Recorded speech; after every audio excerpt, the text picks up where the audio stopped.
So apparently, I am the villain of the week because I dared to suggest that my adult daughter pay rent for a dog. Yes, I charged a grown woman a canine convenience fee. And before you declare me the wicked witch of suburbia, maybe listen to the whole mess. My daughter is 20 years old, convinced she's in her soft girl era, except her version of soft girl means adopting a German Shepherd mix without telling anyone. She lives with me, in my house, under my air conditioning that I pay for while I work overnight shifts like an exhausted garden gnome. She walks in one day carrying a dog the size of a small bear cub and goes, "Surprise! Isn't he cute?" Girl, I already have 6 kids between me and Joe. I'm fresh out of bandwidth for surprise mammals. I tell her, you know dogs eat, right? And shed and pee and require vet visits and eat. Because this dog is a vacuum with legs. He inhales everything but oxygen. She waves me off with, "Mom, it'll be fine." This is exactly the same tone she uses when she's about to do something that is the opposite of fine. Fast forward 2 weeks, and suddenly I'm the one buying dog food, taking him to pee because Miss Girl is tired, and replacing my chewed-up slippers because Bear Cub McChompers has a taste for my toes.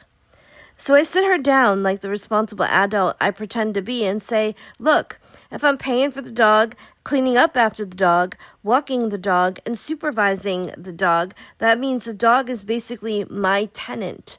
And tenants pay rent. $20 a week. Not a punishment, not even the price of one Starbucks run plus tips." She freaks. No one else's mom charges rent for a dog. Sweetheart, no one else's mom has to raise a 7th dependent who barks. She goes online and posts about how I'm punishing her for being responsible. Responsible? Where? Show me the evidence. Bring receipts. Roll the tape. I'll wait. Now, apparently, the family group chat decided I'm doing too much. Yeah, and who's feeding Clifford the big red freeloading puppy? Not them.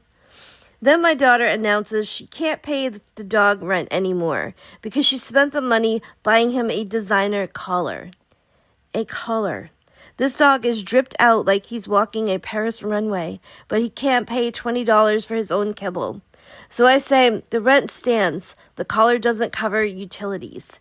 And now she won't speak to me. So, am I the villain for charging my daughter rent for her dog when she dumped all the responsibility on me? Or should I just shut up, buy the dog a matching designer leash, and accept that I apparently run a non-profit animal sanctuary out of my living room? Update. So remember how my daughter wasn't speaking to me because I had the audacity to ask her to financially support the 4-legged creature she dragged into my house? She storms into the kitchen like she's filming season finale of her own reality show and says, "Mom, we need to talk," which is code for prepare for nonsense. She tells me she posted the whole situation online and everyone agreed I was being controlling. I asked her to show me these comments, and she says she doesn't remember what platform it was. Translation, her audience consisted of 2 friends and maybe the dog.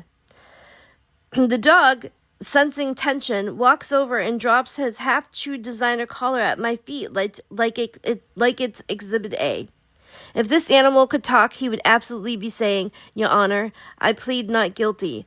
I also would like cheese." It turns out she wasn't actually mad about the rent. She was mad because she felt like I made her look irresponsible. I didn't have the heart to tell her her own behavior did that for her. We go back and forth, and she finally admits she got overwhelmed with the dog. Shock, awe, gasp from the audience. Apparently, he's been waking her up at 6 a.m. Welcome to adulthood, sweetheart. That's called being alive. So we strike a deal. She keeps the dog, she pays half the costs, we split the chores, and the rent stays. But now it goes into a dog emergency fund jar on the counter. She likes that because she says it makes her feel like she's a real pet mom. Girl, you have been a pet mom. A chaotic one, but still one.